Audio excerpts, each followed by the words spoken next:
Anda kembali bersama kami dan kita masih membahas mengenai mencegah stunting pada anak. Oke, berikutnya saya ingin ke Mbak Lucy. Mbak Lucy, ini kan tadi diutarakan sama Bu Hikmah kalau angka stunting di Indonesia masih tinggi gitu ya, dan tadi dampaknya pun sampai ke otak dan itu sangat pastinya harus jadi perhatian khusus. Nah, kalau Anda sendiri melihat masalah stunting ini sebenarnya akar utamanya itu apa sih untuk mengatasinya?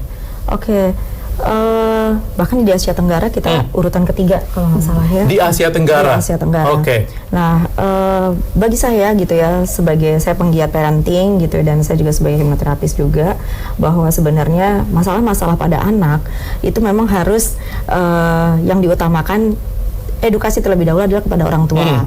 Itu yang masih kurang berarti? Iya, jadi ya kita juga tahu bersama kan ya, kalau isu parenting itu orang tua kita nggak pernah gitu menjadi orang tua itu kita ada sekolahnya gitu, kita ada sekolah orang tua, menjadi pasangan suami istri pun kita nggak pernah ada sekolahnya gitu kan, sekolah menjadi suami bagaimana, sekolah menjadi istri itu seperti apa gitu. Nah, menjadi orang tua itu sebuah tanggung jawab yang sangat besar gitu. Jadi kalau menurut saya memang harus dipecahkan secara holistik gitu, artinya secara komprehensif bagaimana pendekatannya harus diutamakan adalah ke orang tua. Nah, masalah orang tua tidak hanya sekedar pengetahuan sebenarnya Mas gitu ya. Jadi kalau pengetahuan atau knowledge gitu ya, itu kita bisa cari di mana-mana. Sekarang dan juga kemudian banyak pemerintah juga bisa memberikan penyuluhan, pelatihan dan segala macam. Nah, tapi di antaranya yang sangat penting juga adalah ini juga akan mempengaruhi pola asuh, kemudian mempengaruhi bagaimana mereka open mind untuk menerima segala masukan dan segala pengetahuan-pengetahuan yang ada, adalah keterlibatan psikologis dari setiap orang tua itu sendiri. Nah, setiap diri kita itu kan memiliki masa lalu yang mungkin pada dulu kita dipola asuhkan oleh orang tua seperti A. Akhirnya pola asuh kita yang sekarang itu adalah dibawa dari pola asuh orang tua. Ada pengaruhnya gitu ya. Kemudian belum lagi luka batin, trauma, kemudian mungkin masa lalu yang mereka mengalami bullying, mengalami kesakitan hati dan seterusnya, dan mereka tidak bisa menyadari bahwa ini mempengaruhi pola asuh mereka terhadap anak. Contoh misalnya dalam masa kehamilan, kenapa terjadinya malnutrisi, mungkin juga banyak sekali kaitan psikologisnya gitu loh terhadap ibu yang sedang hamil, sehingga akhirnya mempengaruhi asupan makanan atau gizi buat masa-masa kehamilannya. Nah, hal-hal yang seperti itu sebenarnya menurut saya itu juga jauh lebih penting gitu ya untuk bisa mengatasi masalah stunting ini gitu. Kalau dari Mbak Hikmah, ini bagaimana melihat faktor orang tua dalam stunting ini? Iya, tentu ini menjadi sesuatu yang sangat dominan sekali ya. Jadi sebelum kita minta kepada yang lain untuk bertanggung jawab terhadap tumbuh kembang anak, yang pertama adalah orang tua. Dalam masa kehamilan kita kenal itu adalah masa yang parasit. Jadi si bayi itu tidak mau tahu ibunya makan cukup atau tidak, dia akan ngambil semua cadangan yang ada di ibu. Nah, sampai sejauh itu mungkin relatif agak aman, walaupun tidak aman kalau konsumsinya kurang. Tapi begitu bayi itu lahir, dia butuh asupan yang memang adekuat sesuai dengan kebutuhan zat gizinya. Kami memantau pada beberapa daerah itu masalah kemiskinan masih cukup dominan. Penyebab utama itu ya? Ya. Yang kedua masalah pendidikan. Yang ketiganya lagi adalah supporting dari lingkungan, khususnya dalam hal ini peran negara. Jadi kadang-kadang penyebab stunting itu tidak saja karena asupan yang kurang, tetapi anak sendiri punya masalah.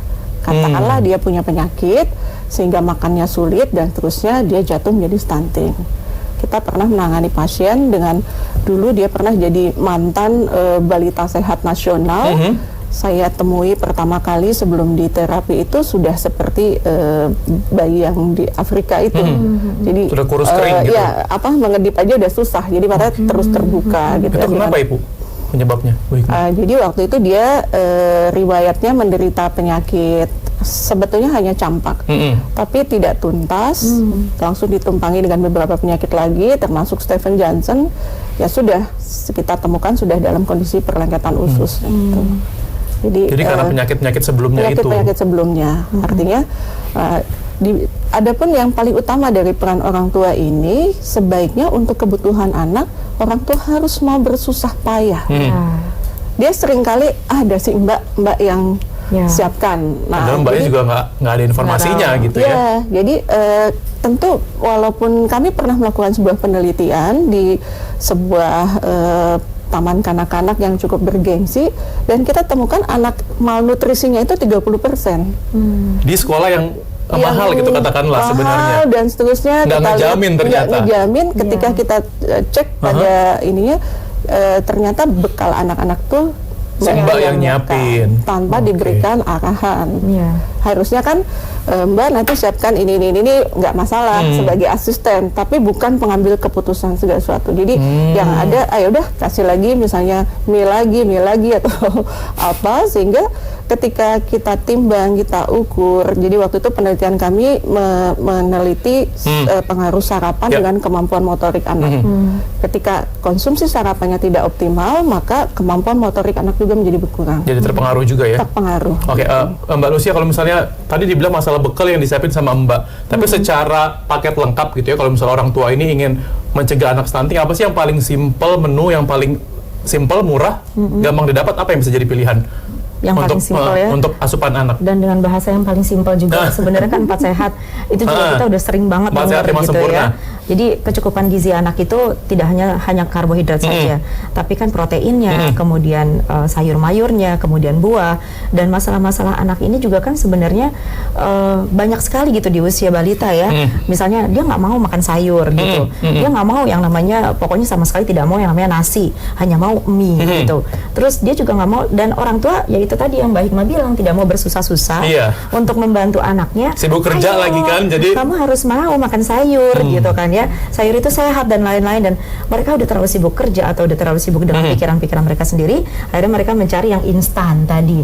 Jadi berbagai macam frozen food gitu yang akhirnya cuma tinggal goreng aja, udah instan gitu ya. Udah cukup itu aja, yang penting anakku mau gitu kan. Oke, Gitu baik, kita sih. jeda dulu sebentar, kita akan lanjutkan kembali perbincangan kita usai jeda berikut. Ya.